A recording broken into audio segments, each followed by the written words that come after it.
Let my father go, and I'll make you walk again. I'll make you walk if you let my father go. Your Honor, I know you can walk again, but first you have to do what's right. Let my father go. Then make him dance. Girl, we're waiting for the show. God, Isabel, my daughter. Don't do this. Please, don't expose yourself like this for my sake. God, how dare you? This is a court of law, not a circus. Your words don't change the law, girl. Your father will be convicted, and there's no miracle that can prevent it. Your Honor, I ask that this inappropriate interruption be removed from the courtroom.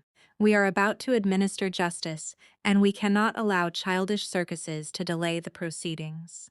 God, Your Honor, I only ask for a moment for the child to return to the seat. She's just frightened at the possibility of losing her father. God, I'm not frightened. I'm telling the truth. My father is innocent, and you know it deep in your heart, and I can prove that you can walk again. Poor thing. Lost her mind from so much desperation. Someone get this child out of here before she embarrasses herself further. Gaw girl, you have exactly 2 minutes to leave this room of your own accord, or I will be forced to have security remove you. I'm not leaving until you listen to me. My father didn't steal anything. Someone set him up, and you know it. This is absurd, Your Honor. This child is disrupting the entire process. I demand she be removed immediately. God, you were like my father once, a good person who suffered something unjust. You know what it's like when nobody believes in you, when everyone has already decided you're guilty, before even hearing your side. I know you can still walk. Not with medicine or surgery, but with faith, with justice. When you do what's right, the impossible will happen, I promise. God, stand up. You have 30 seconds.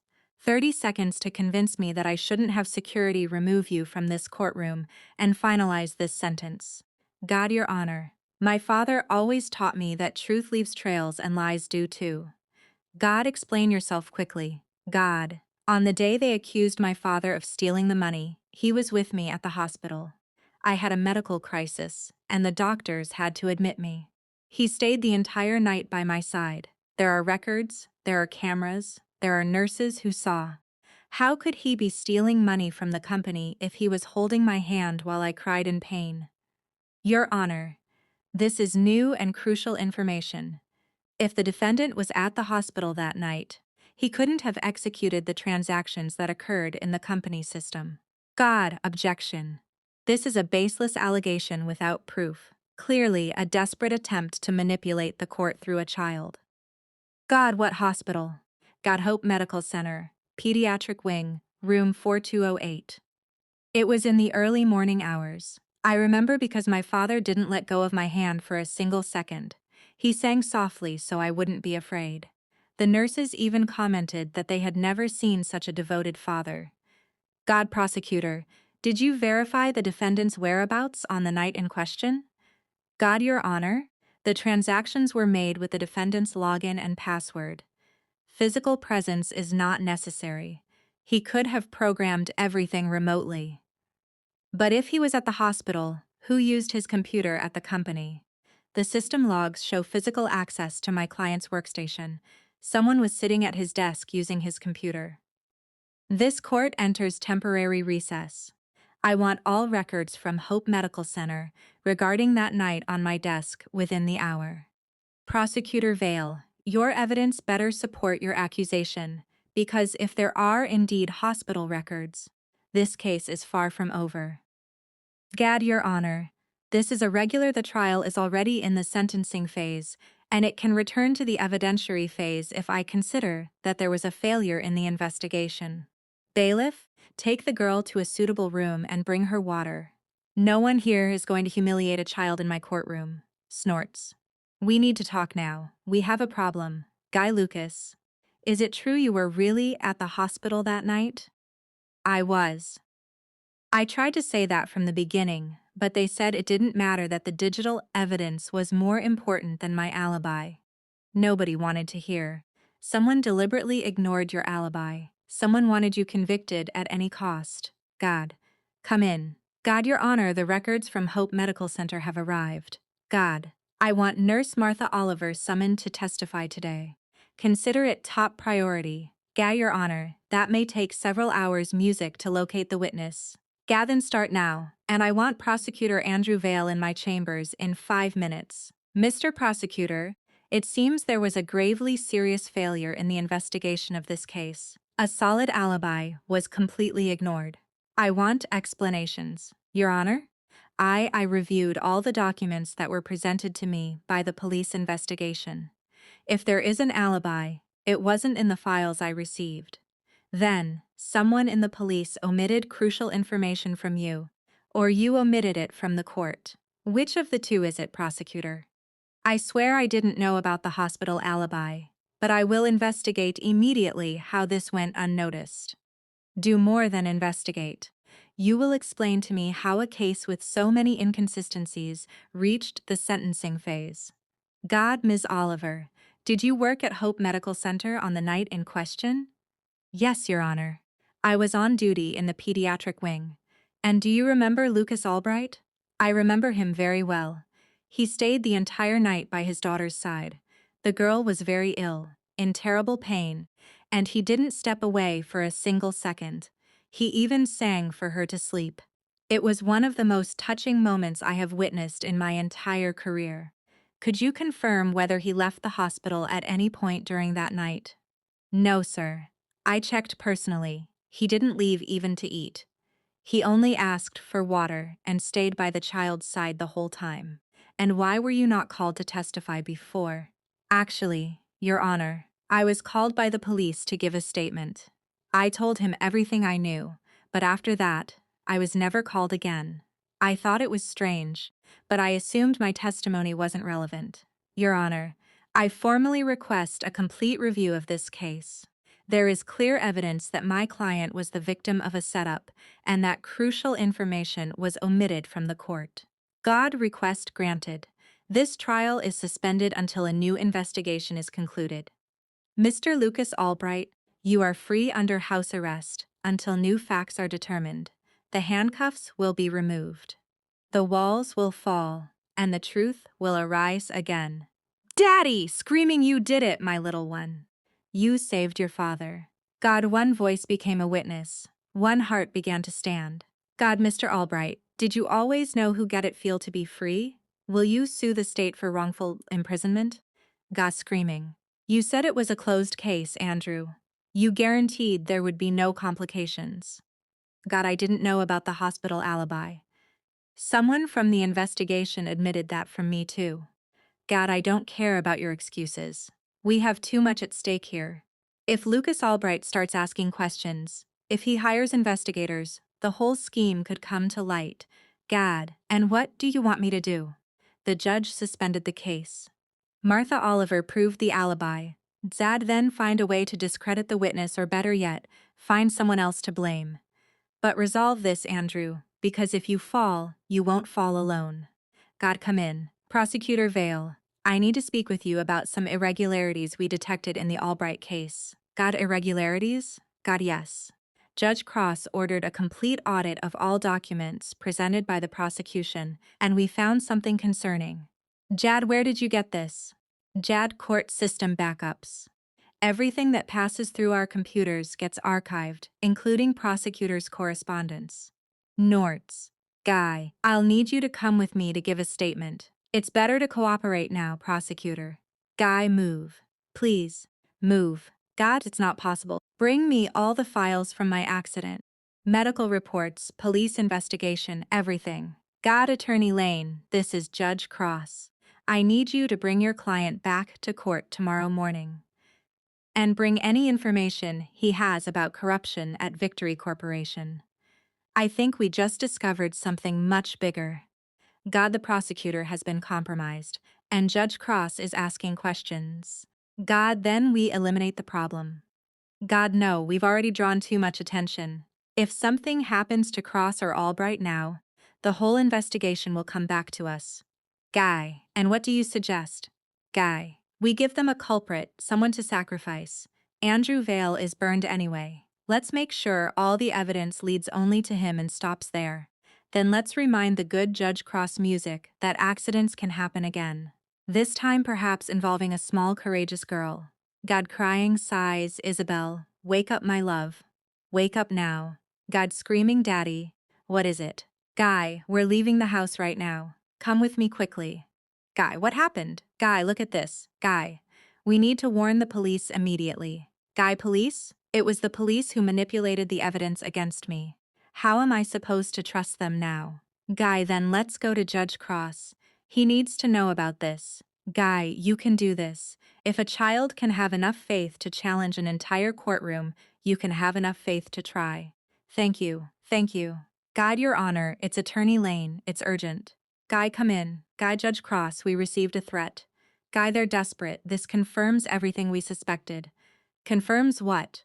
GA Victory Corporation isn't just an investment company. It's a front for a money laundering scheme that involves politicians, music businessmen, and public officials. For years, they've operated, diverting resources, overinflating contracts, buying silences. And when someone discovers something or becomes a threat, they eliminate the problem. Sometimes literally, other times doing what they did to you, creating false evidence, destroying reputations, guaranteeing convictions. I saw something, didn't I? That's why they framed me. God, what did you see, God? A few days before I was arrested, I was closing financial reports. I found discrepancies in a specific client's accounts, money going in and out without proper documentation. I thought it was a posting error. Then I mentioned it to my supervisor, a guy. And what did he say? Said it was a special client that had different treatment, told me not to worry about it. God, you touched the hornet's nest. That client was probably a phantom account used to launder money. And when you asked questions, they decided you were a threat. Guy, but why not just fire me? Guy, because you were competent. And competent people ask questions. They needed not only to get you out of the way, but to completely discredit you. If you were convicted of theft, nothing you said afterward would have credibility.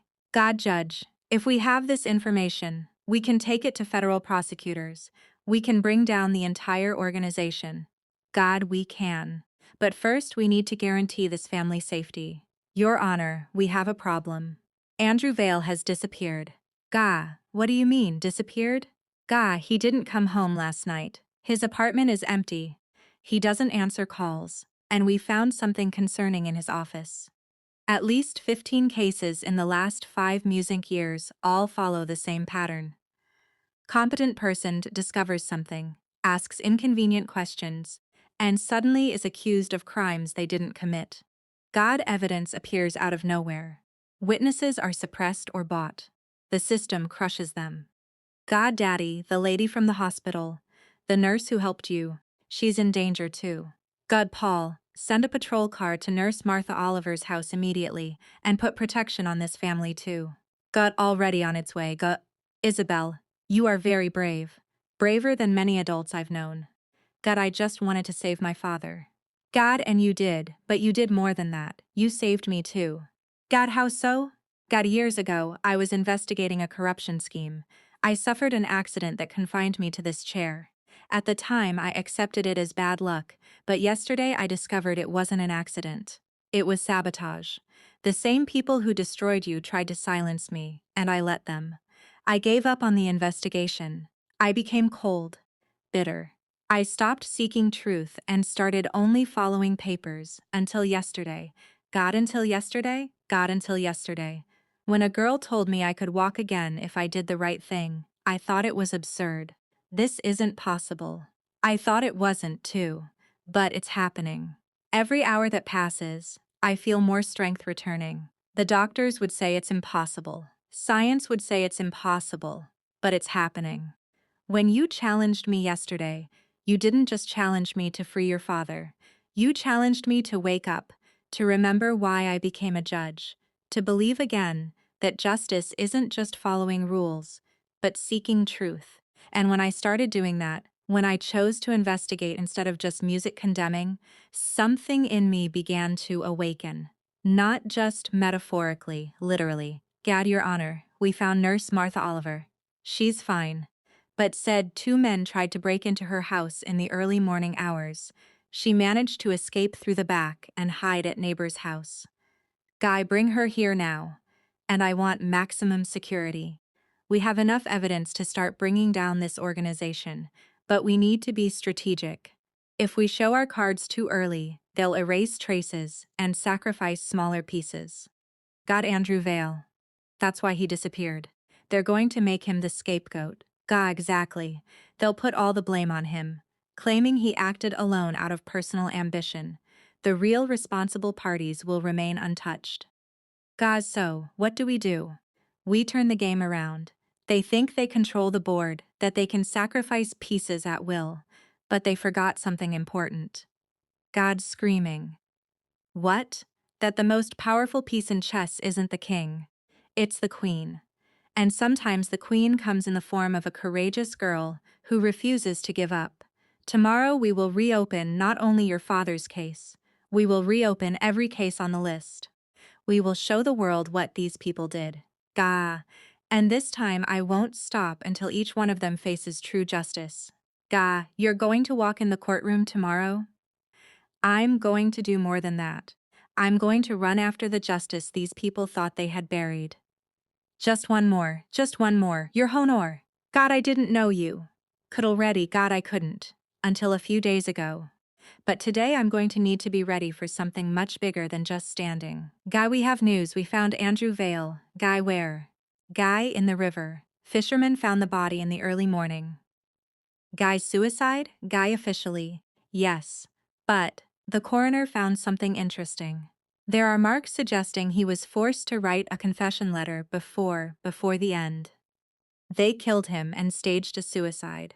They eliminated the only direct witness who could connect them to the scheme. But not the only evidence. Before disappearing, Andrew sent a scheduled email to his personal attorney. If he didn't cancel it within 24 hours, it would be sent automatically. He didn't cancel. Where are they now? On their way to the courthouse. They were summoned as witnesses in the Albright case. They don't know we have this evidence. Then, let's give them the show they deserve. It's going to be okay, my love. Today it will end, I promise. I know, Daddy. Because Judge Harrison is going to do the right thing. And when he does, everyone will see that sometimes miracles happen. Lucas, we need to talk before we go in. Paul Mendes gave me information that changes everything. We have the names of the real culprits. We have solid evidence. But they are very powerful people. A billionaire businessman, a representative with connections all the way to Washington, and a chief who controls half the investigations in the city. If we make a mistake, if we leave a gap, they'll escape. What do I need to do, God? Trust in Judge Harrison, in justice, and mainly in what your daughter ignited in all of us. Hope. I needed to see with my own eyes. Needed to see these people paying for what they did. God screaming. This court is now in session. Today, we are not here only to review Lucas Albright's case. We are here to expose a network of corruption that destroyed lives, manipulated justice, and stained the system I swore to protect. God screaming, I call to the front Maurice Brand, CEO of Victory Corporation. Your Honor, I am here to cooperate with whatever is necessary. My company has always operated within the law. Always. Then explain multi-million-dollar transfers to phantom accounts in tax havens. Explain payments to prosecutor Andrew Vale, found dead yesterday. Explain overinflated contracts with companies that don't exist. I don't know what you're talking about. If there were irregularities, they were done without my knowledge. Without your knowledge? This is your personal email, your digital signature, your instructions to incriminate an innocent man. This could have been hacked, falsified. It could have been, but it wasn't.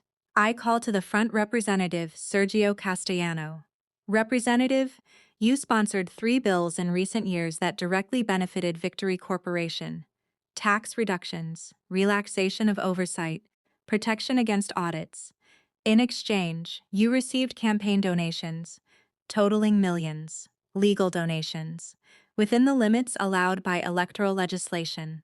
Donations from phantom companies created solely to launder the diverted money and pass it on to you, And when some of these irregularities began to surface, you used your influence to bury investigations. God screaming. And finally, I called Chief Oliver Mendoza. The chief, 15 cases. 15 innocent people framed under your supervision. Evidence planted, witnesses suppressed, investigations directed, all to protect the interests of Victory Corporation and silence anyone who asked questions. Prove it. Paul Mendez, bring the witnesses. My name is Teresa Foster. I was an accountant at Victory Corporation. I discovered discrepancies and reported them. A week later, I was accused of embezzlement.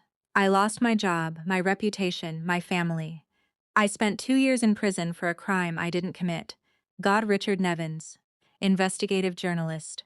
I was preparing a report on suspicious contracts. I was accused of slander, defamation. My career ended before it began. You can't prove any of this in court. These are just allegations, coincidences. You don't have guide, we have Prosecutor Andrew Vale's testimony. Before being murdered, Andrew sent complete evidence to his personal attorney before disappearing.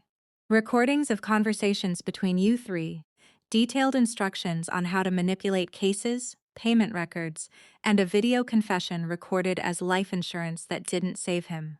Guy, my name is Andrew Vale. If you're seeing this, it means I couldn't escape. It means they found me. But before dying, I will make sure the truth survives. I did terrible things, destroyed innocent lives, but I did it because I was afraid of them, and now that fear is going to kill me. Don't make my mistake. Don't let fear conquer truth. You will answer for each crime, each life destroyed, each tear shed by people who only wanted to do what was right. Drop it now. We got it. God, it's just a flash drive. Hold your position. You think it's just the three of us? This goes much further. Judges, prosecutors, politicians, businessmen, everyone is part of it. If we fall, we take everyone down with us. God, my God. God screaming, Daddy, he did it. He really did it. God, years ago, I lost the ability to walk. But I lost something much worse. I lost the ability to believe in justice, in truth, in goodness. A child challenged me.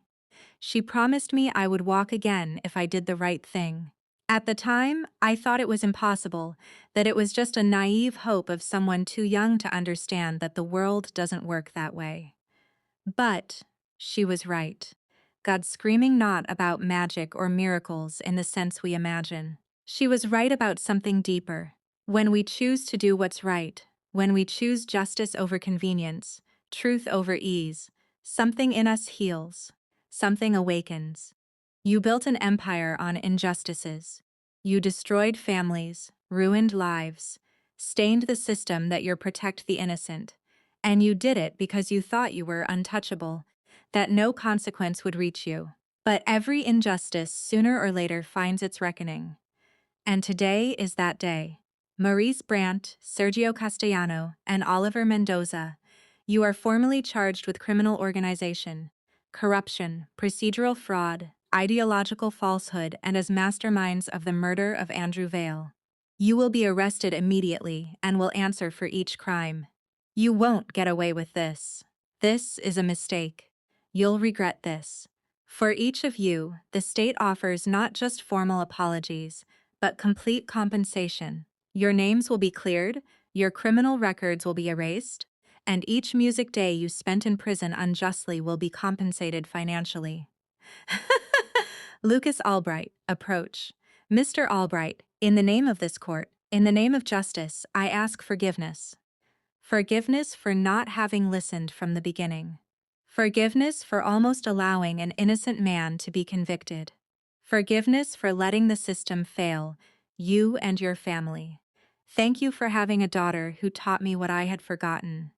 That justice isn't just applying laws, it's seeking truth, it's protecting the innocent, it's having courage to question when something is wrong. Isabella, you saved your father, you saved 15 other families, and you saved me, saved not only my legs, but my soul. I just wanted you to do what was right. Because when we do what's right, good things happen, even things that seem impossible. You were right, more right than you can imagine, for your extraordinary courage, for your unwavering faith, and for being the spark that ignited justice when it was almost extinguished. To you, Isabella Albright, is granted the Medal of Civic Merit, the highest honor this court can offer. This case taught us something fundamental, that the justice system is made by people, and people can err, can be corrupted, can fail. But people can also stand up, can question, can fight. May this story serve as a lesson. For the powerful who think they are above the law, you are not. For the innocent who suffer injustices, don't give up because the truth always finds its way. And for all of us, never underestimate the power of a courageous person who refuses to accept wrong as normal. Case closed.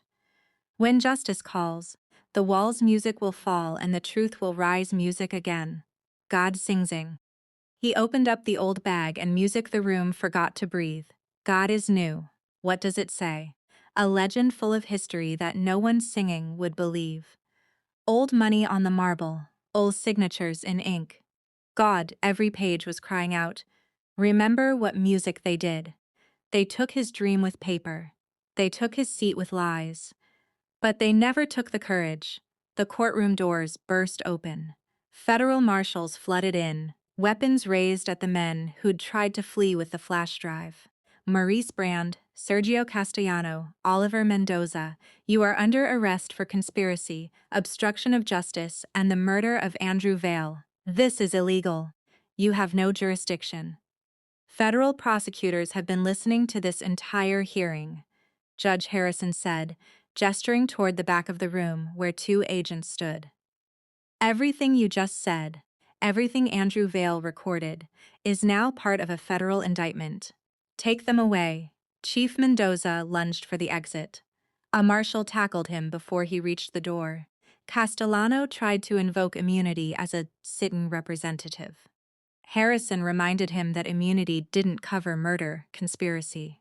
Brand said nothing at all, just stared at the flash drive on the evidence table, the one piece of plastic that had unraveled 15 years of buried crimes. Isabel gripped her father's hand as the men were led out in cuffs.